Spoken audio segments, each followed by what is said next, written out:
Alcoholic anonymous দৈনিক প্রতিচ্ছবি 11 June. পারিবারিক দায় দায়িত্ব।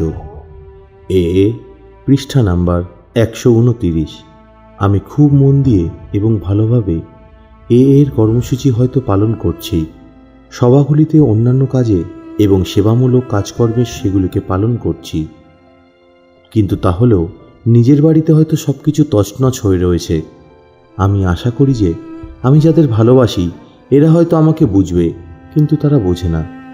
আমি আশা করি যে আমার উন্নতি তারা বুঝতে পারবে এবং তারা মূল্য দেবে, কিন্তু তারা তা দেয় না যতক্ষণ না পর্যন্ত আমি তাদেরকে সেই উন্নতি দেখাই। আমার পরিবারের লোকেরা আমার কাছে থেকে যে মনোযোগ ও সহমর্মিতা পেতে চায় সে ব্যাপারে কি আমি তাদের উপেক্ষা করি? আমি যখন তাদের সঙ্গে সময় কাটাই তখন কি আমার মধ্যে অস্থিরতা এবং বিরক্তি প্রকাশ পায়?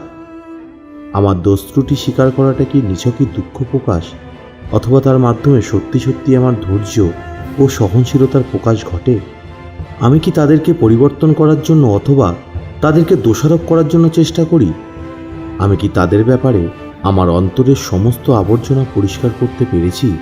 আধ্যাত্মিক জীবনযাপন কোনো তত্ত্ব কথা নয়, আমাদেরকে এই জীবনযাপন করতে হবে। পৃষ্ঠা নাম্বার 170।